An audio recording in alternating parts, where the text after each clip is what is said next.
नमस्कार दोस्तों, मैं रामू कुमार यादव एजुकेशन क्लासेस रामू में आपका स्वागत करता हूं।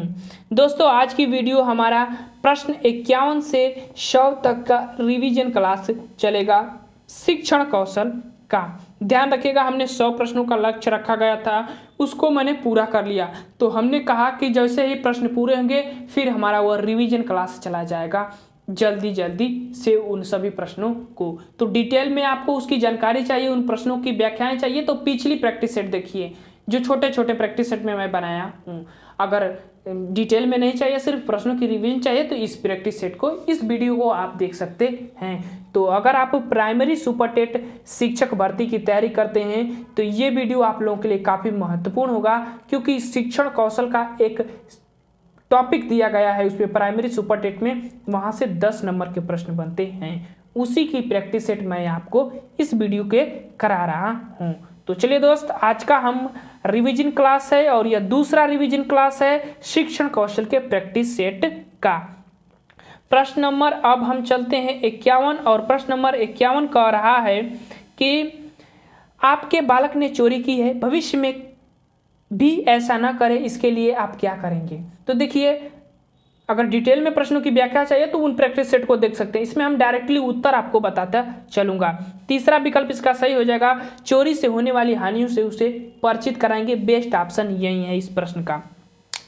प्रश्न नंबर 52, शिक्षण द्वारा अध्यापन के लिए उपयोगी की जाने वाली तकनीक में शामिल है कौन कौन से। तो देखिए, व्याख्यान, पारस्परिक क्रिया क्रिया आधारित, सामूहिक क्रिया और स्वाध्याय। तो हमारा इसमें विकल्प जो सही होगा पहला, दूसरा, तीसरा वाला, ये सभी शिक्षण द्वारा अध्यापन प्रक्रिया में शामिल किया जाता है। स्वाध्याय को नहीं शामिल किया जाता है, ध्यान रखिएगा। प्रश्न नंबर 53, और प्रश्न नंबर 53 कह रहा है कि निम्न में से कौन प्रभावी शिक्षण में प्रमुख व्यवहार हैं। तो कौन प्रभावी शिक्षण में प्रमुख व्यवहार होगा, तो वह प्रश्न पूछना होगा। तीसरा विकल्प इसका सही हो जाएगा। प्रश्न नंबर 54, आपके कुछ साथी आपके सामने कक्षा अध्यापक को भला बुरा कहते हैं, आप क्या करेंगे। तो उस समय आप क्या करेंगे, तो तीसरा ऑप्शन देखिए, साथियों को समझाने का प्रयास करेंगे कि यह अनुचित है। ठीक, बेस्ट ऑप्शन तीसरा है। प्रश्न नंबर 55, विद्यार्थी स्वयं खोजकर किसी निष्कर्ष पर पहुंचते हैं, वह किस विधि में पहुंचते हैं, तो वह अन्वेषण विधि। चौथा विकल्प इसका सही हो जाएगा। डिटेल में प्रश्नों की व्याख्या तो पिछले प्रैक्टिस सेट को आप देख सकते हैं। 56 प्रश्न, पुरुष स्त्रियों की अपेक्षा ज्यादा बुद्धिमान होते हैं, यह कथन किसके लिए, विकल्प के आधार पर क्या कह रहा है। तो देखिए, यह विकल्प लैंगिक पूर्वाग्रह को प्रदर्शित कर रहा है। पूछा गया प्रश्न है सीटेट में, यहाँ पुरुष को श्रेष्ठ बताया जा रहा है स्त्रियों से, तो एक की विशेषताएं और दूसरी की अपमान किया जा रहा है। प्रश्न नंबर 57, बौद्धिक एवं बौद्धकालीन शिक्षा में अध्ययन काल सामान्यतः कितने वर्षों का होता था। वैदिक काल में और बौद्ध काल में अध्ययन काल कितने माना जाता था सामान्यतः, तो वह 12 वर्षों का माना जाता था। प्रश्न नंबर 58, वर्तमान समय में शिक्षा के कौन कौन से रूप प्रचलित हैं, तो वह अनौपचारिक, औपचारिक और निरौपचारिक की व्यवस्थाएं हैं, वह प्रचलित हैं। तीसरा विकल्प इसका सही हो जाएगा। किस कक्षा तक की शिक्षा प्रारंभिक शिक्षा है, तो वह प्रारंभिक शिक्षा की अगर हम बात करें तो कक्षा 1 से 8 तक की शिक्षा व्यवस्था जो है प्रारंभिक शिक्षा व्यवस्था मानी जाती है। प्रश्न नंबर 60, यह किस का कथन है कि स्वस्थ शरीर में ही स्वस्थ मस्तिष्क होता है। किसका कथन है, तो ये मोस्ट इंपोर्टेंट क्वेश्चन अरस्तु महोदय का है। दूसरा विकल्प इसका सही हो जाएगा, ध्यान रखिएगा। चलिए अब आगे चलते हैं, प्रैक्टिस सेट 7 वाले प्रश्न शुरू करते हैं। प्रैक्टिस सेट 7 के 61 प्रश्न, विशिष्ट शिक्षा व्यवस्था किस काल का महत्वपूर्ण उद्देश्य था। तो किस काल का विशिष्ट शिक्षा व्यवस्था महत्वपूर्ण उद्देश्य था, तो वह मुगल कालीन शिक्षा का। पहला विकल्प सही हो जाएगा। प्रश्न नंबर 62, किसी शिक्षा व्यवस्था में एक तंत्रीय सत्ता व्यवस्था का बोलबाला था, किस शिक्षा व्यवस्था में था, आपको बताना है।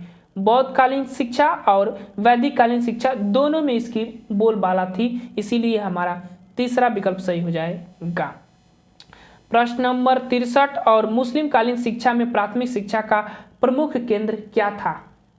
तो देखिए प्राथमिक शिक्षा का प्रमुख केंद्र की अगर हम बात करें मुस्लिम कालीन शिक्षा में, तो वह दोनों विकल्प सही हो जाएंगे, खनकाहें और दरगाहें ये दोनों थे। तो तीसरा विकल्प इसका सही हो जाएगा। प्रश्न नंबर 64, वैदिक कालीन में मनुष्य का तीसरा नेत्र माना जाता है। किसे माना जाता है वैदिक कालीन में मनुष्य का तीसरा नेत्र? तो वह माना जाता है किसे? ज्ञान को। दूसरा विकल्प हमारा सही हो जाएगा। प्रश्न नंबर 65, राष्ट्रीय शिक्षा नीति 1986 ने सुझाव दिया। किस चीज का सुझाव दिया था? तो जो राष्ट्रीय शिक्षा नीति 1986 थी, इन सभी पर सुझाव दिया था, इसीलिए हमारा चौथा विकल्प जो है इसका सही हो जाएगा। प्रश्न नंबर 66, मुदालियर कमीशन की स्थापना कब की गई थी, ये आपको बताना है। तो देखिए मुदालियर कमीशन की स्थापना की बात करें तो 1952 में इसकी स्थापना किया गया था। दूसरा विकल्प सही हो जाएगा। रिपोर्ट 1953 में प्रस्तुत किया था उसने।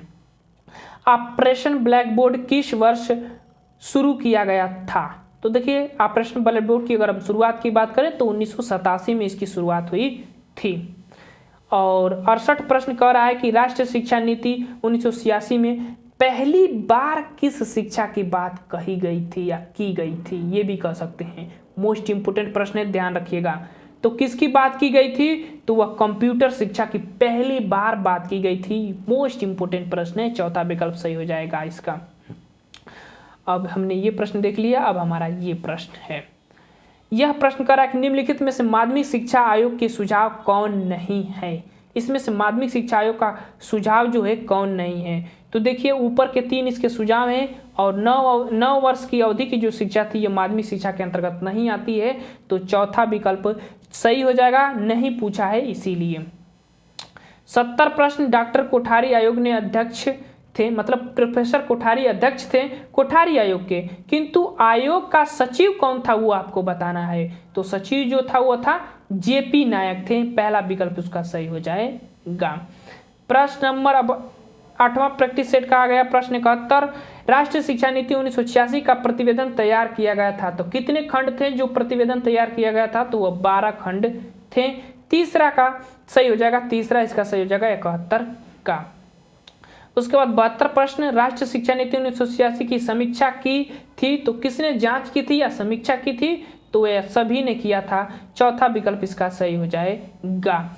प्रश्न नंबर 73, ज्ञानात्मक उद्देश्य का संबंध है, किससे संबंध है इसका? तो ऑप्शन नंबर पहला, सूचनाओं, ज्ञान, तथ्यों की जानकारी जो है ज्ञानात्मक उद्देश्य के अंतर्गत आ जाता है।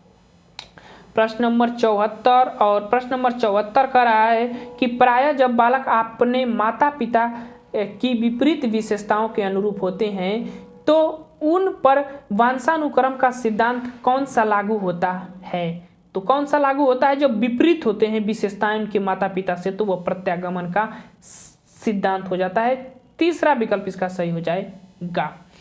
प्रश्न नंबर अब आ जाइए 75, और शैक्षिक निर्देशन किस कक्षा में दिया जाना हितकर होता है? तो किस कक्षा में दिया जाना हितकर होता है? तो वह होता है जब छात्र किसी समूह में जाने को तैयार होते हैं तब उनको निर्देशन दिया जाता है। दूसरा विकल्प इसका सही हो जाएगा। प्रश्न नंबर 76, निम्नलिखित शिक्षण स्तर में कौन सा स्तर कक्षा के पर्याप्त वातावरण के लिए खुला और स्वतंत्र होना चाहिए? खुला और स्वतंत्र होना चाहिए, तो वह किसके लिए होना चाहिए? चिंतनशील स्तर के लिए होना चाहिए। तीसरा विकल्प इसका सही हो जाएगा। प्रश्न नंबर 77, यदि कोई व्यक्ति शिक्षक बनना चाहता है तो उसके लिए आधारभूत आवश्यक क्या है? उसके लिए आधारभूत आवश्यकता की बात कर रहा है, तो वह क्या है? विषय का ज्ञान हो जाता है। दूसरा विकल्प उसको सही हो जाएगा। और अगला प्रश्न है कि उत्तर प्रदेश शैक्षिक प्रबंधन एवं प्रशिक्षण संस्थान की स्थापना किस योजना के तहत की गई थी? तो यह किस योजना के तहत की गई थी? तो संपूर्ण साक्षरता मिशन या अभियान योजना के तहत किया गया था। चौथा विकल्प जो है 78 का सही हो जाएगा। अब चलते हैं प्रश्न नंबर आगे, और अगला प्रश्न कह रहा है कि ऑकलैंड घोषणा पत्र 1839 की मुख्य प्रावधान क्या था? तो देखिए ऑकलैंड घोषणा पत्र का 1839 की मुख्य प्रावधान की बात करें तो वह था चौथा विकल्प, संस्कृत एवं अरबी भाषा पर व्यय होने के पश्चात शेष धनराशि शिक्षा पर व्यय किया जाना था। तो चौथा विकल्प इसका सही हो जाएगा। प्रश्न नंबर 80, मुस्लिम काल में बच्चों का बिस्मिल्लाह संस्कार कब किया जाता था। तो देखिए, मुस्लिमकालीन शिक्षा में बच्चों का बिस्मिल्लाह संस्कार 4 वर्ष 4 माह 4 दिन पूरा होने के बाद मकतब में जो प्रवेश के पहले किया जाता था। प्रश्न अब 9वां प्रैक्टिस सेट का 81 स्किनर के अनुसार शिक्षण क्या है। तो देखिए, मोस्ट इंपोर्टेंट प्रश्न, स्किनर के अनुसार शिक्षण की बात करें तो वह शिक्षण पूर्ण बलन की आकस्मिकताओं का क्रम है। दूसरा विकल्प इसका सही हो जाएगा। प्रश्न नंबर 82 विद्यालय आवास योजना में कितने वर्ष के बच्चों को शामिल किया गया था। तो वह 6 से ऊपर के जो बच्चे होते हैं उनको शामिल किया गया था। दूसरा विकल्प हमारा सही हो जाएगा। प्रश्न नंबर 83 वर्ष 1989 में किस स्तर पर अनौपचारिक शिक्षा परियोजना का गठन किया गया था। तो किस स्तर पर किया गया था अनौपचारिक शिक्षा परियोजना का। तो वह ब्लॉक स्तर पर किया गया था। दूसरा विकल्प इसका सही हो जाएगा। प्रश्न नंबर 84 और वह कह रहा है प्रश्न की यशपाल समिति के गठन का विषय क्या था। तो देखिए, यशपाल समिति के गठन के विषय की बात करें तो शिक्षा बिना बोझ की बात, ये एक हो जाता है, और शिक्षा की सर्वव्यापक पहुंच होनी चाहिए। पहला विकल्प इसका सही हो जाएगा। प्रश्न नंबर 85 और ये प्रश्न कह रहा है कि शिक्षक की योग्यताओं, प्रयासों एवं उनके व्यवहार का सही मूल्यांकन किसके द्वारा किया जा सकता है। तो शिक्षक का सबसे अच्छा से अवलोकन कौन करता है। तो वह उनके छात्र करते हैं। ये वाला विकल्प, दूसरा विकल्प सही हो जाएगा इसका। प्रश्न नंबर 86 विद्यालय में अनुशासनहीनता उत्पन्न होने का आप क्या कारण मानते हैं। क्या कारण मानते हैं कि विद्यालय में अनुशासनहीनता उत्पन्न होती है। तो हमारे तरफ से कारण वो है अध्यापकों में जिम्मेदारी का अभाव होना। दूसरा वाला विकल्प इसका सही हो जाएगा। प्रश्न नंबर अब आ जाइए अगला प्रश्न, जो छात्र विद्यालय की प्रातःकालीन सभा में भाग नहीं लेता है तो आप क्या करेंगे। देखिए, आप क्या करेंगे, जब विकल्प इसका पढ़ेंगे तो इसका विकल्प जो सही होगा चौथा वाला है। इनमें से कोई आपको नहीं करना है क्योंकि सभी निगेटिव मार्किंग को प्रदर्शित कर रहे हैं विकल्प।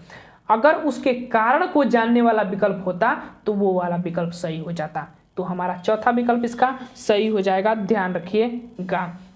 प्रश्न नंबर अगला करा कि बालवाड़ी शब्द का मतलब क्या होता है। तो बालवाड़ी शब्द का मतलब की बात करें तो वह बच्चों के खेल का मैदान होता है। दूसरा विकल्प जो है इसका सही हो जाएगा। प्रश्न नंबर 89 बच्चों के लिए सबसे उत्तम शिक्षक वह है जो स्वयं बालक जैसा हो। ये कथन किसका है। तो ये कथन जो है मोस्ट इम्पोर्टेंट विकल्प को तीसरा सही होगा, लेकिन ये गलत लिखा गया है और वो होगा मैकेन जी का ये कथन है। मैकेन जी का कथन है, ये यहाँ बिंदी रहेगी, ये विकल्प में होना चाहिए, ये सही हो जाएगा। प्रश्न नंबर 90 और वह कह रहा है कि इनमें से किसके लिए सरकार द्वारा मिड डे मील स्कीम शुरू की गई थी। तो इस मिड डे मील की शुरुआत की अगर हम बात करें तो वह नामांकन संख्या में वृद्धि करने के लिए, और पहला विकल्प इसका सही हो जाएगा बच्चों को स्कूल में आने के लिए प्रोत्साहन करने के लिए शुरू किया गया था। अब प्रश्न प्रैक्टिस सेट 10 के 10 प्रश्न बचे हुए हैं। एक अच्छी पाठ्य पुस्तक वह है जो डैश डैश विशेषताओं के अतिरिक्त अनिवार्य रूप से सम्मिलित करती है। तो वह शिक्षकों को निर्देशन के अतिरिक्त बाकी तीनों विकल्प को सम्मिलित करती है। प्रश्न नंबर वह हो जाएगा 92 किसी व्यक्ति का चरित्र किसी होना चाहिए यहाँ पर किसी व्यक्ति का चरित्र सबसे ज़्यादा प्रभावित होता है। आप क्या मानते हैं विकल्प के आधार पर। तो अगर किसी व्यक्ति का चरित्र अगर प्रभावित होता है तो सबसे ज़्यादा वह प्रभावित होता है अपने परिवार परिवेश से, सबसे ज़्यादा प्रभावित होता है। डी वाला विकल्प इसका सही हो जाएगा। प्रश्न नंबर 93 किसी व्यक्ति की सफलता के बारे में आपका इनमें से क्या विचार है। किसी व्यक्ति की सफलता के बारे में, तो विकल्प तीसरा, यह उसकी कठिन मेहनत और प्रयास का प्रतिफल है। हमारा विचार यही कहता है तीसरे विकल्प पर। प्रश्न नंबर 94 जॉन डीवी के अनुसार शिक्षा एक मनोवैज्ञानिक आवश्यकता है। पहला विकल्प इसका सही हो जाएगा। प्रश्न नंबर 95 निम्नलिखित शिक्षण विधियों में से कौन सी विधि वास्तविक अनुभव को प्रदान करने के पृष्ठकोण में उत्तम है। वास्तविक अनुभव की बात हो रहा है और वो है भ्रमण विधि। पहला विकल्प हमारा सही हो जाएगा। 96 प्रश्न, किस विधि में सामान्य से विशिष्ट सामान्य उदाहरण द्वारा जांच को सिद्ध किया जाता है? तो सामान्य से विशिष्ट की बात जब आ जाए तो निगमन विधि पर चले जाइएगा, तीसरा वाला विकल्प हमारा सही हो जाएगा। प्रश्न नंबर अब आ जाइए 97, शिक्षण अधिगम किस प्रकार की प्रक्रिया है? तो शिक्षण अधिगम जो है किस प्रकार की प्रक्रिया है? तो वह है कौशल युक्त प्रक्रिया मानी जाती है, तीसरा विकल्प इसका सही हो जाएगा। प्रश्न नंबर 98 और वह है शिक्षा में व्यक्तिगत उद्देश्य का व्यापक अर्थ है, अर्थ क्या है? तो शिक्षा में व्यक्तिगत उद्देश्य का अगर व्यापक अर्थ की बात करें तो वह होता है आत्मानुभूति, पहला विकल्प इसका सही हो जाएगा। अब चलते हैं प्रश्न नंबर 99, साक्षात्कार एवं मूल्यांकन के प्रकार बताइए। तो देखिए साक्षात्कार मूल्यांकन के प्रकार की बात करें तो ऑप्शन नंबर तीसरा प्रमाणीकृत साक्षात्कार और अप्रमाणीकृत साक्षात्कार हो जाएगा। प्रश्न नंबर 100 और रिवीजन क्लास का लास्ट प्रश्न, सशर पाठन में कौन से गुण होने चाहिए? तो देखिए सशर पाठन में कौन से गुण होने चाहिए? तो वह होने चाहिए उचित ध्वनि निर्गम, उचित हाव भाव, सशर पठन होना चाहिए। तो हमारा दूसरा विकल्प जो है 100 का सही हो जाएगा। तो ये थे हमारे रिवीजन क्लास का दूसरा पार्ट, जिसमें 51 से 100 प्रश्नों तक हमने रिवीजन कर लिया है। वीडियो पसंद आए तो चैनल को लाइक कीजिएगा, शेयर सब्सक्राइब कीजिएगा, यही आपसे मेरी आशा है। तो चलिए दोस्त वीडियो को समाप्त करते हैं। Thank you for watching this video.